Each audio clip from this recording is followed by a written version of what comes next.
Asif Nazrul Asif Nazrul sir আপনাকে তো প্রবাসী কল্যাণ মন্ত্রণালয়ে প্রবাসীদের ইয়াতে আঙ্গুল দেওয়ার জন্য বসায় নাই।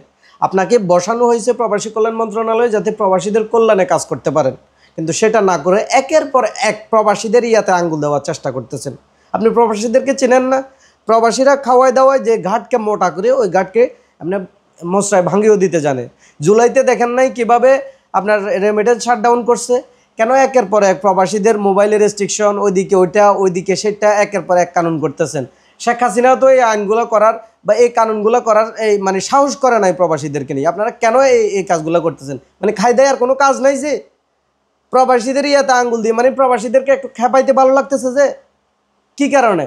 কি আইন করছে দেখেন না? সেখানে আইন করছে কি, যাদের বিএমইডি কার্ড নাই তারা 2টার বেশি মোবাইল নিতে পারবে না, একটা ব্যবহৃত একটা নিউ। আর যাদের বিএমইডি আছে তাদের তারা ব্যবহৃত ফোনও নেবে, সাথে 2টা মোবাইল নিতে পারবে, তাও উইথ রিসিপ্ট ছাড়া সেখানে আপনাকে নিতে দিবে না। ভাই একজন প্রবাসী 3-4টে মোবাইল ইউজ করে, 2-3টা তো মিনিমাম থাকে, তার রিসিপ্ট কোথায়? রিসিপ্ট কি থাকবে সবগুলার? আচ্ছা এটা না হয় মানে নিলাম, এটা এক সাইডে রাখেন না। আবার কি আইন করছে, 2 মাসের বেশি যদি কোনো প্রবাসী থাকে তাকে কি রেজিস্ট্রেশন করাইতে হবে।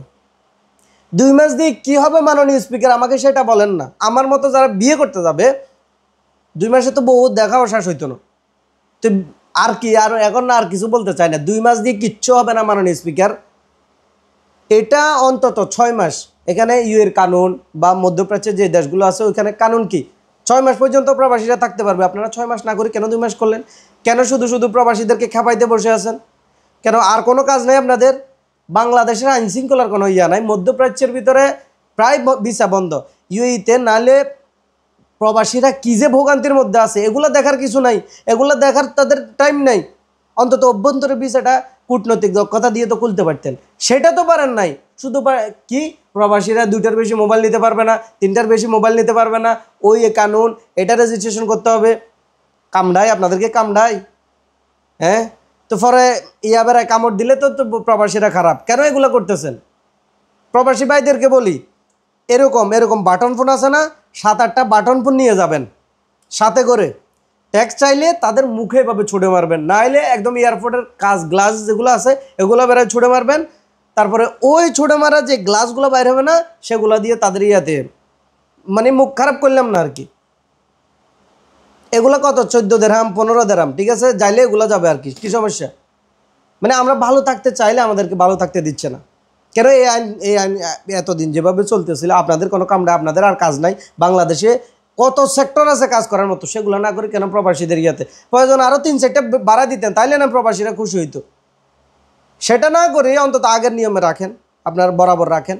কেন খোঁচাখুচি করতেছেন? বল্লার বাসায় কেন পাথর নিক্ষেপ করার চেষ্টা চালাইতেছেন? এই আইন আমরা মানি না। 2 মাসের বেশি না, মিনিমাম 6 মাস করতে হবে। 6 মাস, যেখানে মানে প্রবাসীদের যে কানুন আছে, ওই কানুনের সাথে অ্যাডজাস্ট করি তো আপনি কানুন করবেন না। আন্দাজে এটা কী কানুন করতেছেন? 2 মাসের বেশি থাকলে মোবাইল রেজিস্ট্রেশন করতে হবে, মানে ধান্দা খাওয়ার জন্য। সব তো খাইতেছেন, চুষি তো প্রবাসীদেরকে খাইতেছেন, আর কি করতেছেন? প্রত্যেকটা প্রবাসীর এটা প্রতিবাদ জানান, ভিডিও করে হোক, ভিডিও শেয়ার করে হোক, লাইক করে, কমেন্ট করে, যেভাবে দরকার ফেসবুকে পোস্ট করে হলেও এটার প্রতিবাদ জানান। আমরা এই আইন মানি না। এটা কি ধরনের আইন? এই আইনের প্রতি প্রতিবাদ জানিয়ে রাখলাম এই পর্যন্ত।